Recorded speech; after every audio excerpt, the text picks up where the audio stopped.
Yeah, let's talk about it all. Why not? As you know, I'm not like fully doxxed. I'm pseudonymous. I always get that one wrong. It's such a hard word to say. Yeah, anonymous. Pseudonym, Yeah, I say it enough. pseudonymous. There we go. We got it on the third try. So I go by Tony Hawk on chain and have pretty much since I first came on chain.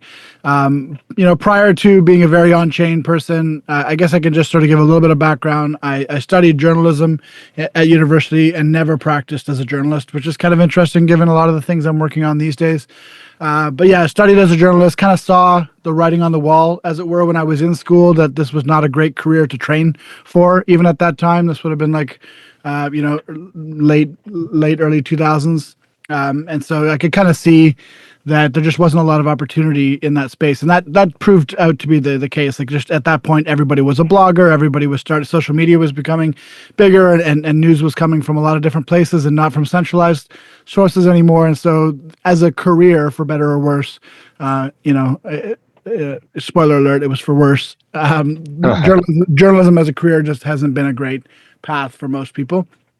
So I started dabbling in business at that time. I started my own business in second year of university, just doing like services in the neighborhood. Like I was literally like painting people's houses and like mowing their lawns and stuff, just like essentially doing my own thing instead of going to work for someone else. And I found that I really liked that.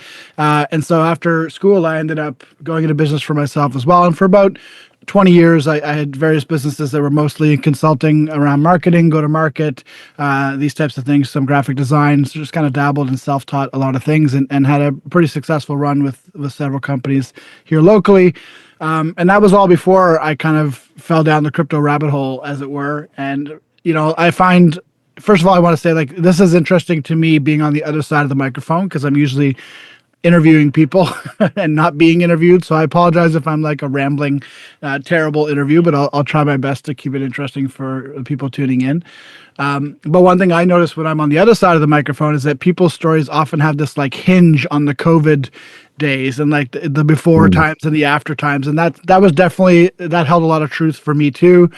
Just like COVID kind of hit our area hard and like my wife was home from work and like my work slowed down in a lot of ways. So just had a lot of time to reflect and whatnot. And that's kind of when I discovered crypto, as it were. Funny enough, my introduction to crypto, or the one that actually grabbed me and made me sort of sit down and start learning about it more, was Michael Saylor. I saw an interview with him on some news network or something, or somewhere I was watching. And he was talking about why he decided to basically, go all in on Bitcoin with MicroStrategy, which I guess now is just strategy.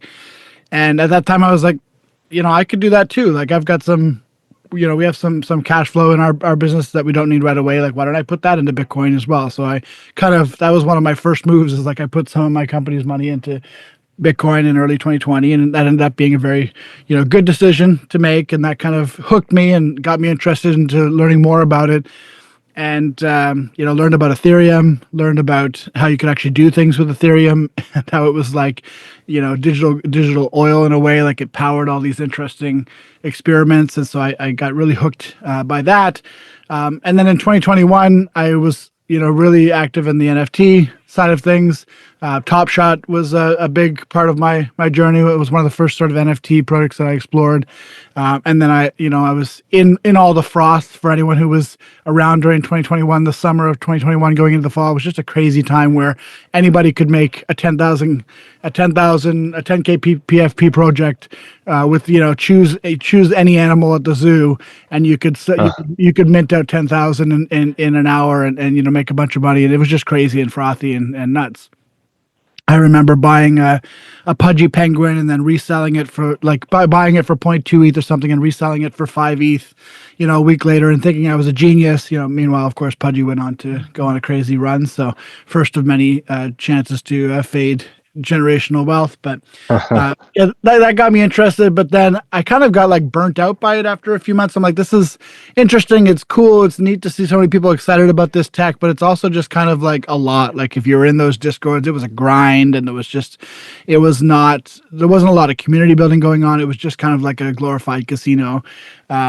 And that's when I minted Cryptodes, as you know, an NFT that I saw some interesting people minting on the timeline. I was a fan of Gremplin's art, and so when I saw he was doing an NFT project, I'm like, that's really cool. So I checked it out. I minted. I think I only minted one of those, and then I bought more later. But I really loved the aesthetic, and I jumped in the Discord, and it was so different than other projects at the time. Like anyone who remembers that time, it was so frothy, so crazy. Everyone was like "When Moon" all the time in every Discord. But if you went into the Cryptos Discord, it was literally just people typing "vibe, vibe, vibe, vibe" for like days on end, and everyone was just really chill. So like I saw that there could be like a different type of community built around NFTs. And that's when I saw the power of NFTs as this sort of community building technology in a way. I don't know if that makes sense as a way to put it, but so yeah, that was my sort of entry into, a deeper form of on-chain life, I guess you could say. And then from Cryptodes is where I kind of discovered nouns, and we could go on from there, but I'll pause to catch my breath. Yeah, no, it's a great story, and yeah, I can. It's funny you mentioned like sort of not being on the other side of the mic. I tend to do the same thing on the other side of the mic as a guest, and like end up talking like a lot and super fast. But like I think that's the right way to be as a guest personally. Like I shouldn't. I end up doing that sometimes as a host too. But I feel Yeah. like when I'm listening, like if you're listening to a podcast, you hear the host talk all the time. You want to hear the other person talk. So There's anyway, always that cringe period where you're like doing your editing and you're like, oh my God, shut up, Toady. Like, you know, well, so I'll tell I don't really do editing. That's sort of my secret. I like I just keep it like I looked at Joe Rogan and I was like, this guy is the most popular podcast in the world, and there's seemingly no editing. So, why do I have to do editing? Like I kind of hate editing, and I really just like jumping on and having the conversation. And I used to spend a lot more time preparing as well, which I do yeah, really enjoy, like just sort of really researching a person and understanding what they're working on and trying to put myself in their shoes and think about what are they most interested in? What are they like talking about? Where do they have sort of unique perspective and insights that I couldn't really get from anyone else in the world potentially? yeah, But recently I've been going with a little bit more like sort of the spontaneous thing because I found with some less prepared conversations that I had that sometimes they ended up being almost better in like a different way. And for me, just sort of working on some other things right now and doing the podcast more is just like a side thing for fun. yeah. It's more practical to sort of have the more spontaneous type of conversation. So I found that um as well. Actually, I've had that same thought before. Like my sort of like OCD tendencies won't let me go into a podcast recording without doing some research because I'm just too worried about like looking like a fool. But I right. have found that the times that I have come in a little more raw, you do let the guests talk more. You let them sort of tell their own story, and so there's definitely benefits to both ways, I think. Yeah, and I definitely sympathize with what you just said on like sort of the feeling prepared. It's basically like when I first started recording podcasts, I was like, man, like what if I just don't have anything to say? And it's like this Yeah, like really daunting fear of like, man, that would be so embarrassing or like just like ridiculous. Like I'm a podcast host, I have like nothing to say. But like in mhm. reality, it just like doesn't happen. Like I mean, the worst case scenario is like sort of you don't immediately know what exactly like you don't really have something to say basically, but like you will say something like it's same as just like regular conversations in the real world, and it might not be like the Sometimes best. there's really awkward chemistry though. Like I won't name any names, but there's been a few times that I've recorded with people, and like one time my wife was like in the next room listening, and she came in after. She's like, "That was really awkward, right?" I'm like, "Okay, thank you for making me feel sane," because I was like weren't laughing at any of my jokes, which is fair. They're not always that funny, but sometimes sometimes there's just no chemistry. You're like, God damn, like what do I got to say to get this guy Yeah, open? I've Yeah, I've recorded like this is I don't know where I'm at exactly because I like I said before we started rolling, I'm like sort of combining a couple of podcasts, but I think overall podcasting I've done like approaching 250, and I know like I haven't that's had one in awesome, so man. long that Clapping, I'm I clapping for you because I know how much work that is. Oh, thank you. Yeah. Well, so less if you don't do a bunch of editing, but still a lot of work for sure. And so anyway, so I've done a bunch of these, and what was I gonna say? On the sort of like awkward chemistry thing. Like I actually haven't had one so long. I can't really even sort of remember who they are exactly, but I remember like sort of at least one. And I think basically like in the history, I've had like at least two. It's not so much that it was like awkward because to your point, like chemistry, like it's not necessarily hit or miss. It's like a spectrum. There could be like more or Yeah, less, and usually there's true. like it's at least sort of like fine.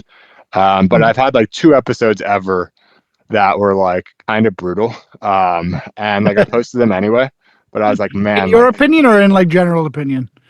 uh, one of them I didn't really hear feedback on. It was just sort of like run of the mill in terms of popularity. I just thought it was kind of brutal, but like it was fine. Yeah. No one really cares. The other one, funny enough, was like became one of my, I won't say who it is, but became one of my most popular episodes of all time, like top five. And part Isn't of, that funny?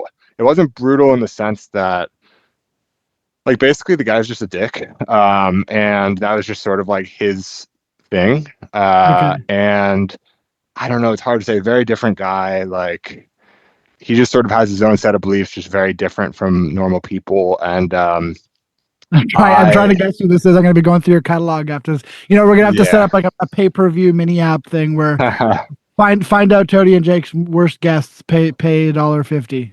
No. Yeah, so and like to be fair, like I actually, in the end, like I appreciated the conversation. Like it was fine. I just felt like almost embarrassed by like he was like intentionally awkward. Like he would just you could say something and he'd be like, yeah, I don't think that's an interesting question. Like Yeah, something yeah. like that, which is like, oh, like, this is kind of tough. But Yeah. it was all right. So anyway, sort of jumping around here, but I'm curious, like you mentioned at the top, uh, pseudonymity and operating under the name Toady Hawk since you've basically started You in just had to nail crypto. that word on first try, right? Just to clown me. Yeah, Is that yeah. I just, it's smooth and I could do it again. Pseudonymity, I'll just keep doing it. But like when you have to say it back, if you could stumble over it a little bit like the previous time, that'd be perfect and make me look good probably and maybe never a say little it bit again? smarter. Never, Yeah, I'll make me a never say it little, again on the air. yeah, exactly. So, anyway, I've been operating pseudonymously. There we go again on the internet. Perfect pronunciation. And I've been doing it since I started on the internet, which was like roughly the same time I started in crypto. And like obviously I was, using the internet prior, but I'm talking about like, for lack of, basically like sort of the Chris Dixon whole thing about like not even like the own part with crypto, but just like reading the internet versus writing. Like I feel like prior to 2019, I was pretty much just reading. You were a lurker. Exactly. And like not even like I wasn't really on there's like sort of this different thing, I guess, beyond writing and reading or reading versus writing or whatever, which is like sort of closed versus open networks, if you will. And like so I was on Instagram posting with like my, high school friends or college friends or whatever, and I was on Snapchat and stuff like that. I wasn't on I mean TikTok I don't think was really around then and I'm still not on TikTok, but Twitter is sort of the main one. Like I wasn't on Twitter. Maybe I had an account for some years or whatever, but I definitely wasn't like super active or doing anything really useful. And I was never posting or anything like that. Yeah. And then basically 2019 started a blog. Quickly after that started, created a Twitter and then quickly, several months after that started the podcast. And like at that point, you're writing, you're tweeting, you're podcasting, like you're fully on the internet. And then I was also doing some crypto stuff. And so like that was sort of when I started. And when I did that, I went like Blue Dot and the name Jake and nothing else. And so it's, there's enough Jakes in the world that you can't guess which one I am without a last name or seeing my face. And so that was sort of like Where did the blue dot come from? the Blue Dot was basically I started the blog like somewhat on a whim. I had been thinking about it for a while and finally decided to act. And I'm just a big believer in like you need to do something quickly and like not overthink it or else you might never do it. And so I sort of finally had like the impetus to do it and felt like I needed sort of like a logo. And in the spirit of making something quick and sort of like simple and minimalist, sort of like how I like to do things, I was like, blue is my favorite color and circle is my favorite. It's not really my favorite shape. I just thought it was sort of like the most fundamental shape, maybe like a square or something, but I kind of like the circle. So I did the Yeah. circle and I've sort of like retroactively actually applied like different meanings to it. But in the beginning, it was like kind of as simple as that. It was like something quick that I could make. And I also thought that if you could become, I like to be a little bit different as well. Like a lot of logos are, anything compared to just a blue dot is going to be busy.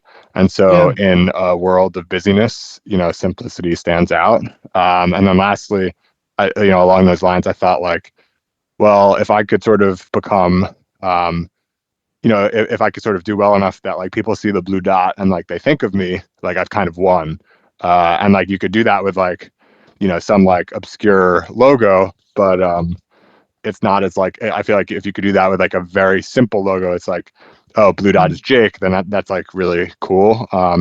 So that's When we sort of like, launched when yeah, we launched the Yellow Collective last year in January, we kind of had a similar idea about just trying to own the yellow circle emoji, and that's done pretty well mimetically. So yeah, I think there's something strong to just like a color, yeah. color. Owning an emoji is a really good idea. Like I didn't have that thought when I started, but But definitely luckily makes there sense. is one. Like, There is yeah, another there one. is one. It's not Base like my base kind exact of blue took dot. it. So yeah, exactly. Base kind of, base been commandeering my blue dot for years, and I'm kind of, No I don't know, royalties. No on-chain royalties. no on-chain royalties, and I feel like and I'm out here like building and hustling hard on base too. It's like maybe they took my blue dot. Maybe I should go to Solana or something like that. You heard it here first. Yeah. No, I'm not actually going to leave. That I should like solve base. everything. It's worked really well in the past. So. Yeah. No, I like building on base. All jokes aside, and but I'm also not like a maximalist. I like I've done stuff on Solana as well. Not as big for as long, but just played around and whatever. For And sure. besides, those kind of seem like the only two games in town right now. I'm sure there's other stuff, but in terms of building and then in terms of investing, all over the board. Yeah. But anyway, I was gonna ask like, so you're like sort of, it's an interesting, it's different from what like people don't know my last name, people don't know what I look like. People do know Yeah. what you look like, but they don't know your Yeah. name. What's like the It's a weird thought blend. on, yeah, what's on Blend. the like it's pretty uncommon, right? I think so. Although, well, there's others like that, I think too. But for me, it's just for fun, maybe for a little bit for security, but it's not super serious. I'm not trying to be like the anon founder of a crazy protocol or anything like this. It's just mostly for fun. The name itself, has a bit of fun lore to it. I mentioned that Cryptos was the main collection that really got me kind of falling all the way down the rabbit hole with NFTs and Ethereum. And just living on chain. And my first toad was this crazy toad that I minted with an orange mohawk. And so at one point, Gremplin posted a thread when cryptos were popping off, and he was like, post below the lore of your toad, and I might draw it or something like this. And so I made up like on the spot the lore around this toad being Tony Hawk. Gave him a skateboard. I used to play a lot of Tony Hawk back in the day, and that's where it came from. And then it just kind of like I liked it. I loved that NFT. I used it as my PFP. It just kind of like morphed into me over time. So that's the backstory on Tony Hawk. Yeah, it's awesome. And it's nice, like you sort of go for, like I was saying with the Blue Dot, or in this case, you with Toady Hawk, like you sort of start with something, it's almost like an accident, or at least you don't like sort of Yeah. contemplate, like, this is going to be my thing for like so many years or whatever. Yeah, But it's then not it like real really lore. It's grows. not real lore unless it's accidental, right? Or at least Exactly. I know serendipitous. like an interesting one, obviously we were just talking about base, like I know Coinbase, or at least I've heard, I think in the story that like basically Coinbase in the early days, like I think Brian was trying to think of a name and he had some certain like sort of criteria that he wanted, maybe like two syllables or something.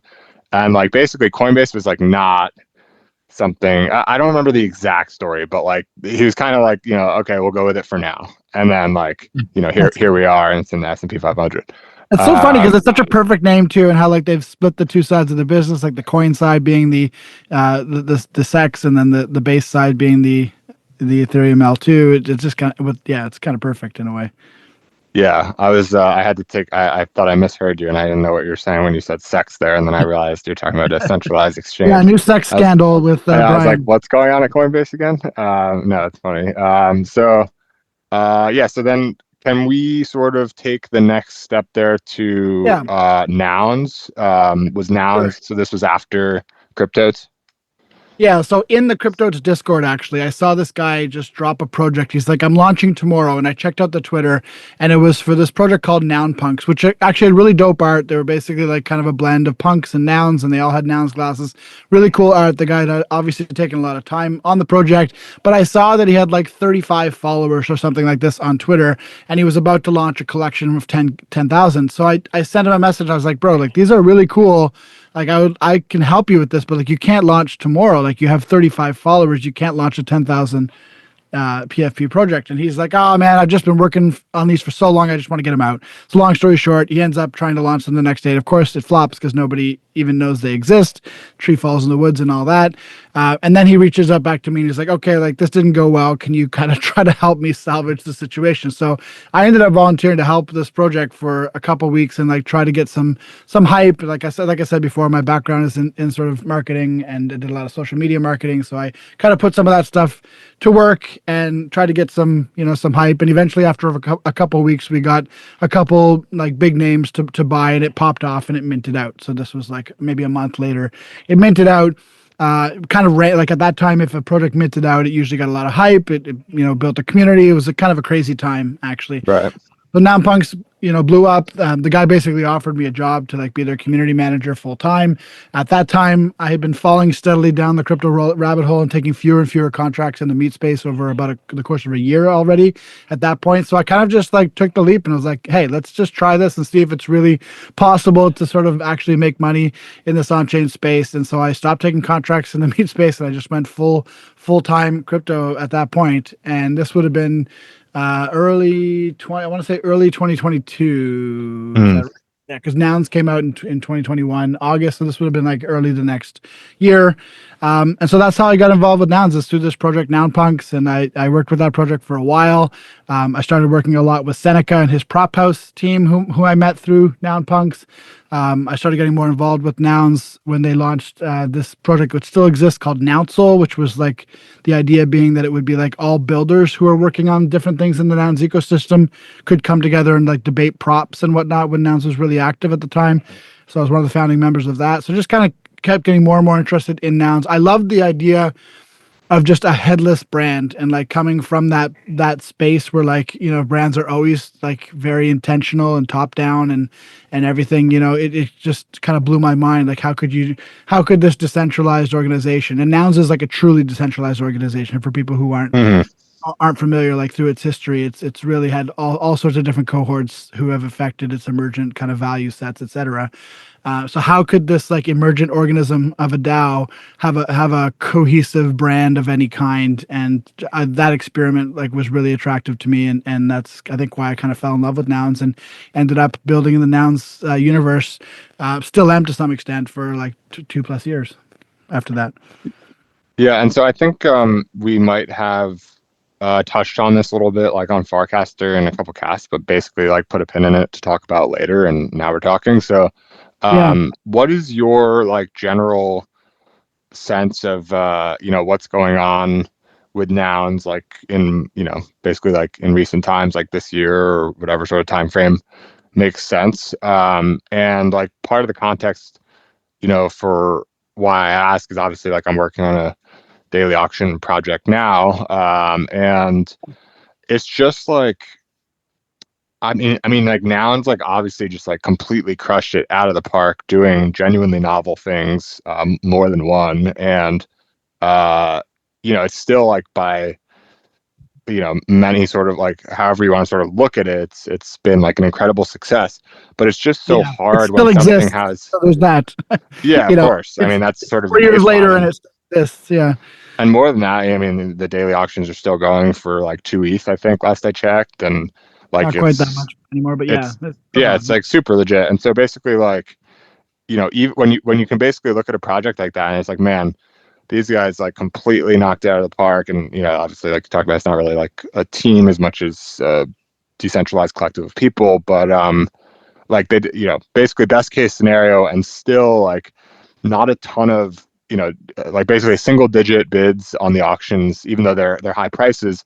And like I understand sort of like a group with some sort of like motive that's sort of like bidding up a lot of these, trying to get like some share of all of the Nouns or whatever for like certain advantages on the voting. So like I just am curious to like sort of, I don't know if it makes sense to talk about what's going on now or if there's some backdrop that is helpful, but like consider me someone who like I know the broad strokes on Nouns, but I'm not like deep in the weeds or anything like that. Just to hear like sort of what's going on, was there anything preventable? Okay, let me try. Let me help? try to synthesize. Although we don't have all day, and Nouns could really take all day to dive into for real. what I will say is that like Nouns is this really interesting project that was launched by Punk 4156 and a group of 9 other amazing individuals who are some technical, some artists, and they came together with this idea like instead of just throwing monkey pictures or animal pictures and printing out 10,000 of them and taking the money and running like most NFT projects were doing in 2021, the idea was like, what if we took a more intentional approach and only had one noun NFT randomly generated and born every day forever. And so this auction kind of one a day forever protocol was developed, and it became like this primitive that has been used many times since, including most recently by QR, which is your project. And that's really cool to see that that primitive has kind of had this stickiness. And I think the primitive itself, what the promising part of it is that when you grow a community that slowly and intentionally with only one new member joining every day, you don't get that like that rush of everybody in the Discord and everybody saying when moon and everybody stepping and trampling all over each other to try to make a buck. You get a much more organic community of on-chain friends that kind of develops over time. The other side of it, though, is that because it's a true decentralized DAO, and I talked about this a little bit earlier, because it really is decentralized and like everything is voted on chain and there's really no top down control in Nouns, it means that like everything is emergent. So all the values, all of what Nouns funds and doesn't, all of what it considers to be important and doesn't, is all emergent based on who owns the Nouns and who's active in the community. And so over the last 4 years, there's been basically, we call them seasons colloquially in the Nouns community, and it's just like there's just these different seasons that come and go of different priorities and different things that have happened. And honestly, it would take hours for us to sit down and go through everything that's happened in all of these seasons. The most recent season is sort of characterized by a group of whales from Singapore who are interested in the Nouns meme but have maybe a different vision than what a lot of us used to think of when they think of Nouns, and they kind of want to turn Nouns into, I don't want to put words in their mouth, but I had a call with one of them who was a very, very kind person, and we had a really great conversation, but he just talked to me about his vision for Nouns, which was like to turn it into like an incubator sort of thing where, people could get funded for tech or art projects, but there has to be like some path to sustainability or ROI. And I think those are noble goals, and I totally understand where they're coming from. But I also think that like some of the magic of Nouns gets lost when you focus on some of those elements versus trying to focus on the mimetic elements of Nouns, which are really important. Mhm. Caveat being that like the price has been down only since the beginning. So like the theory that you could just sort of make a meme that would eventually return real value back to the treasury, like ROI to the treasury via attention, hasn't really proven out. And I think it's maybe okay for a really great experiment to sometimes not turn out the way that you wanted it to. But I guess in my camp, I would almost rather see people still love Nouns for what it was and for what it stood for, and even see the treasury go to zero if that's the case, so long as it's funding like earnest people and builders and keeping things weird and doing things that other kind of bodies of funding wouldn't necessarily fund. That's my vision of Nouns. And so I don't actually feel super aligned with where Nouns is at right now, if I'm honest. And I know a lot of other people feel that way, but that's just the current chapter of Nouns, and who knows what the future could hold. Yeah, it's really interesting.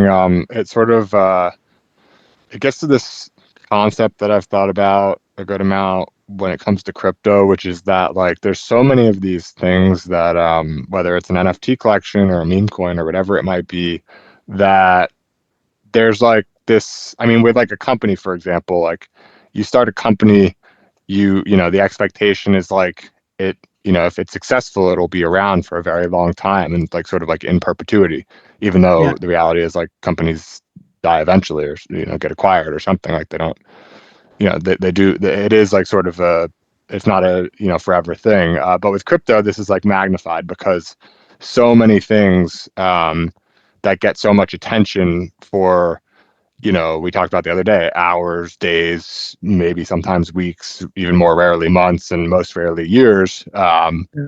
These things like sort of come and go.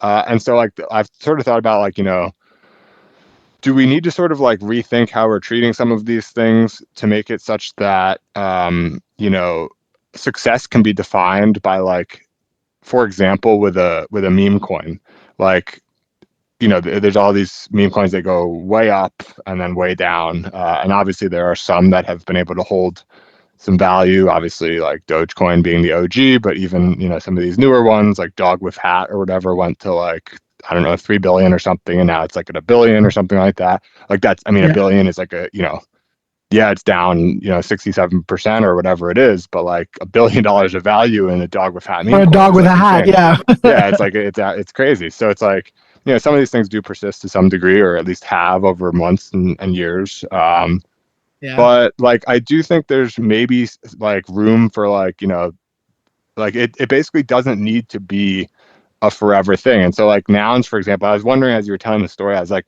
I wonder what would have happened if they did the same exact thing that they did, but with an end date, like whether it Mm. was 10,000 or, um, 1,000 or whatever it might have been.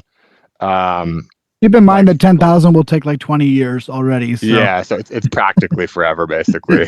So maybe like 1,000, I don't know, but I sort of wonder if they considered that as they were sort of thinking through the structure. Because whenever you do something forever, it's like Mhm. eventually, if this thing's coming in every day, it's like roughly like an infinite supply in the ultimate, Mhm. in the fullness of time. And like that just Mhm. feels like something where like the value kind of has to go down over time. But But I at the don't know. same It's time, like, like yeah, every cohort of nouners has the ability to turn the auction off. It's never happened before. Every time it gets suggested, it gets turned down pretty quickly because like people consider one a day to be a huge part of the meme, and I think it is. But like there is something interesting about like saying one a day forever, but then also putting all the power to alter that or change that into the power of the people who own the tokens. There's something interesting. kind of meta about that in a way. Yeah, interesting. I didn't realize that. So that is there is an off button, Yeah, which I mean, people there's can click anything, at any time. literally anything about the protocol can be changed by the protocol. Yeah. That feels like something that like you might be interested, given what like you sort of speak about it almost nostalgically, that like you Yeah. don't want a tremendous amount more out of it. You just sort of love what it's been and would like for that to Yeah. be like somewhat preserved. And I think this is probably how, for example, like punks holders will think about punks. Like they're not trying to build a metaverse. They're just like punks are Yeah. punks and they love what it is. I got a little in my feelings the other day and posted on Warpcast about nouns, and I basically kind of was drawing a little bit on like the book The Giver, and just talking about how like we've received all this weirdness, chaos, and connection and conflict, and we've carried it forward, tasked with protecting it from the encroaching sameness. And maybe one day we'll be able to give the gift back to the world, like like what happens in that book. But for now, it just kind of feels like, for me anyway, like holding nouns or whatever nouns was to me or is to me like inside, and like this is kind of what the meme means to me, and in the future maybe it'll still mean something like that to other people, but maybe it won't, maybe it'll be just completely different. Right. I think that makes a lot of sense. So I know we don't have like a ton of time, and I did want to cover like a couple more bases. Yeah, Zero let's do Rights it. Media, Zero Pod. What's the origin story there? Yeah, I can give you sort of the quick history on that. So in 2022, I founded an organization, a collective called the Noun Square, with a bunch of my friends from Nouns, and our basic idea was to first of all host a daily spaces on Twitter that would sort of just celebrate the daily auction of nouns and kind of make it a moment for the internet. That was kind of the genesis of this whole thing. And then also just to become like a community hub for nouns. Like nouns was thriving at the time. There was so many projects that were active, that were using the code, using the art. At one point, a few months after founding, we were running something like 45 spaces a week for all Wow. different nouns projects. It was just a crazy, wild time. I look back on that time with a lot of fondness. It was really fun. We did that for a thousand shows in a row. We just recently, like earlier this year, stopped doing the daily show at number 1,000. So 1,000 days in a row, our team did a space about nouns, which was pretty cool. Sort of that leads into earlier this year when we decided to rebrand and kind of reframe what we were doing, and kind of lean in really hard into video content and what had been working really well. So me and Jack Wilds, who had been working together at the Noun Square, kind of spun off into Zero Rights Media, and the idea with Zero Rights is essentially just to be, a zero copyright media organization for the Ethereum ecosystem and sort of all the aligned ecosystems. And so we just like creating content about different interesting projects that are happening on Base and Nouns. in other Ethereum ecosystems. ZeroPod I've been running now since last August, so not quite as many pods as what you've done with Pod of Jake and Purple People, but it is a video pod. It's pretty intensive on the editing side, so it's a lot of work, but it's been really worth it. And yeah, I mean that's kind of the backstory on both the Noun Square and coming into Zero Rights and what we're doing with that and ZeroPod. And then also Jack is just a super amazing, talented content creator, video creator, artist to work with. And I really love the way that he is able to synthesize difficult projects, difficult concepts, and just make them really approachable for people. And also how he's just such a good storyteller and helps to tell the stories of the people behind these protocols in the videos that we make. So that's kind of alongside with Betterment, which I'm sure we'll talk about in a little bit. That's my main focus now in the space, is just trying to see if it's possible to run, a profitable, sustainable on-chain media organization that makes content that people really, want to watch and look forward to watching. Yeah, it's super cool. Like, given what we were just talking about, how like things don't need to be forever to wrap on the thousandth episode is like, yeah. Exactly. I mean, it takes 1,000 episodes to get to the 1,000th episode milestone. Like you could do it on 500, but it wouldn't be quite as cool. Like 1,000 is just so much work, and like to just be like, we're coming up on it. And we feel like the time is sort of calm, like just like a really clean, like I think there's just something to be said for having, an end to something and to be able to look back on it and be like, yep, like that was like we sort of did that the right way and ended it at the right time. Yeah, exactly. Sure. Versus I'm proud of that. The other, the other sort of, sorry to interrupt, but the other sort of like alternative is like it whatever it is just sort of fizzles outside of your control, like inevitably, whatever it is, in the ultimate, like maybe it could even exist beyond one's lifetime or whatever, but like ultimately either sort of like ended on purpose or it just sort of like ends, on its own or whatever, by like fizzling out or whatever. So, out of curiosity, how did you meet Jack? So that's an interesting backstory too. So this goes back to pretty early Nouns days as well. Like I want to say late 2021. No, it couldn't have been that early actually. No, sorry. So it must have been like mid 2022 because it was after the Noun Square started. But I heard a podcast that he put out. He used to be part of a collective that was actually called Collective, if I'm not mistaken. Anyway, it doesn't really matter, but he was part of a collective that was building a governance client for Nouns at the time called House of Nouns. And he and his partner were commissioned to do this podcast essentially about what was happening in Nouns and different props and stuff. He posted it in the Nouns Discord at the time, and I listened to it, I swear, for like 5 minutes. I'm like, holy shit, this guy is one of the best storytellers I've ever heard. And this was just like 5 minutes into a podcast about Nouns, but I was just like captivated by the way he like hooked me and like was telling the story. And I literally stopped listening to the podcast. I went on Discord. I was like, I messaged this guy. I said, add me. I add him. I said, look, we have to work together. I don't know how, but like maybe can we like repost your podcasts on the Noun Square and help you get more distribution for it? Like how can we kind of work together? And like that's just when we started collabing on things. And then over time, he ended up leaving that organization. And so we ended up like funding them through the Noun Square to keep doing those podcasts. And then he started doing other content for us. And like the rest is history is kind of a cliched thing to say. But that's just when we started working together and kept working together.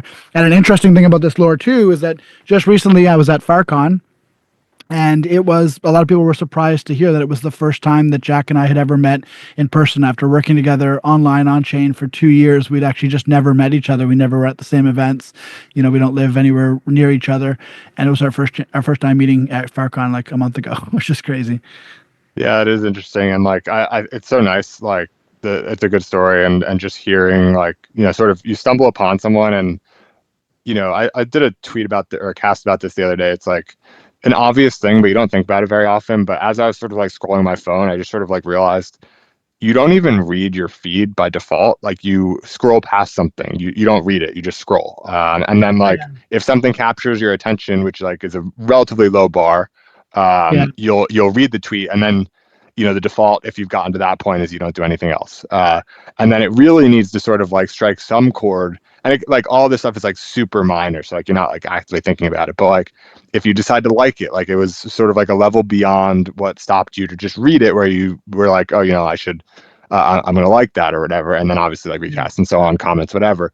And so I just think it's interesting, like you're in this Discord or like actually you weren't in the Discord, you're watching this content and you see Jack and like there's enough there, like with what he's doing that you stop the video, go to the Discord and reach out to the guy. It's just like very cool when people sort of identify something that they vibe with like that hard, or in this case, they Yeah. discover someone who they just are like, man, really like to work with this person. And then like, here we are, you know, and you've been working with them for years. I've always been It's like that just, though. Like in all the businesses I've had in my life, I've had past partners, and my wife have said to me like, "Why are you spending? You know, why are you?"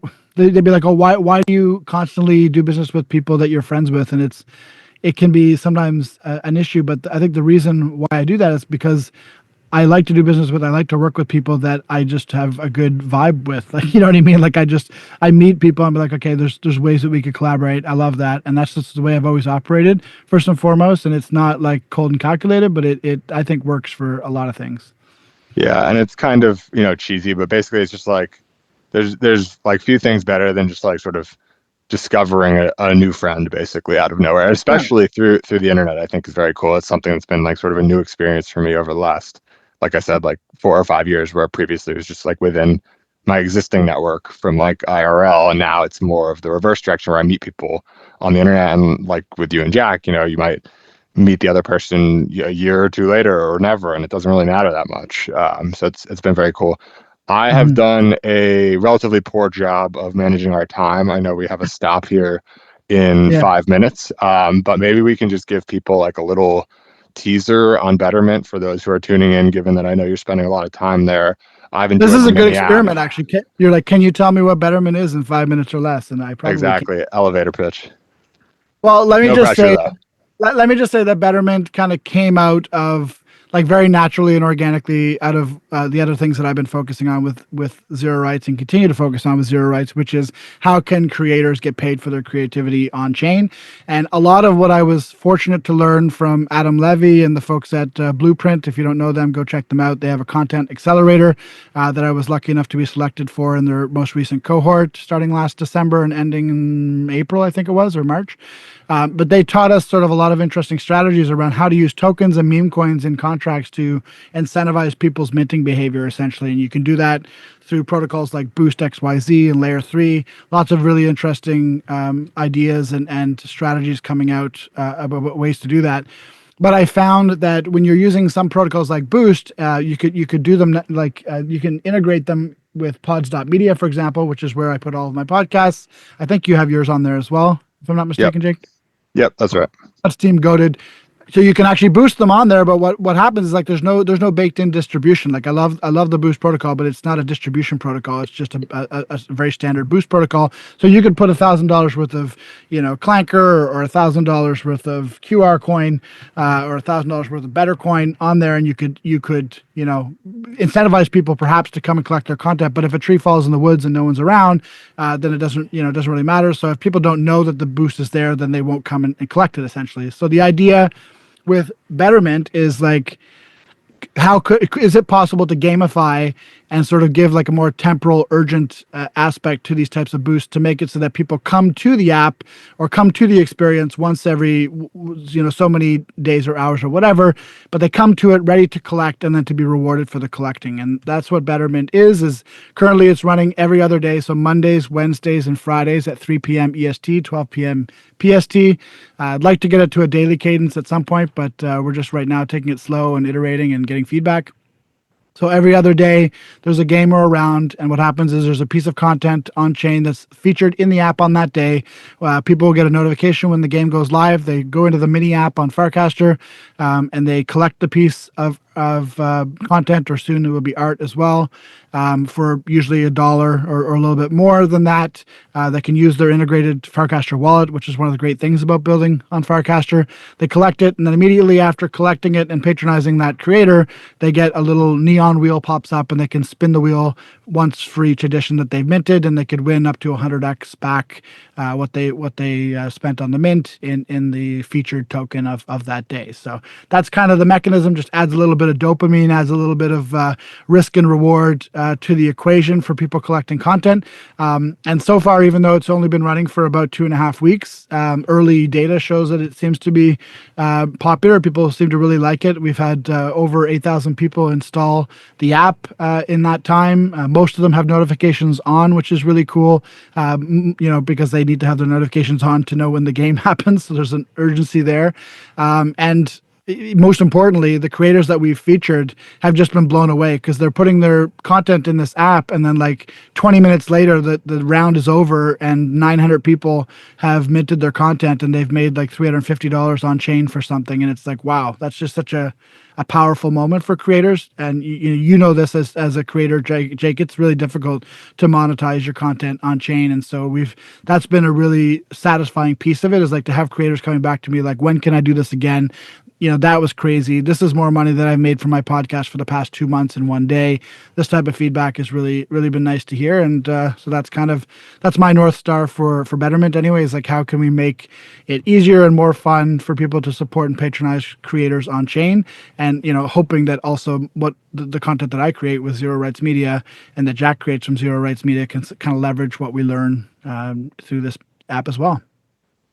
Yeah, no, it's awesome. And I see how it all sort of ties together, and you can use it as like sort of your home platform for Zero Rights, but also sort of rent it out to other creators. I think primarily you're doing that to start, just delighting a lot of creators. To your point, like, it's just, I mean, as a podcaster specifically, there's obviously different categories of NFT artists and whatever else, but as a podcaster specifically, I know that like podcast, regardless of whether it's crypto or otherwise, just like super hard to monetize. You basically have to be on the power law left of audience, and it's just like, by definition, most people aren't there. So, and if you're not Rachel there, you might Wilkins, have, go on.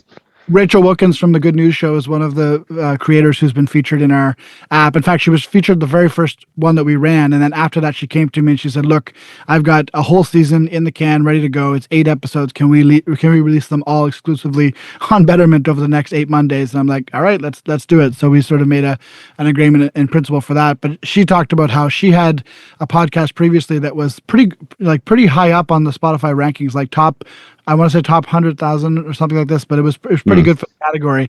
And she had that for years. And, aside from being able to sell some merch here and there, like, she never made a dime from any of that exposure and attention. So for her, it was like, wow, I made more in one 20-minute session on chain here with Betterment than I did for all these years of trying to build a podcast into something meaningful off chain. And that's a pretty good testimonial for the types of tech that we're trying to build here.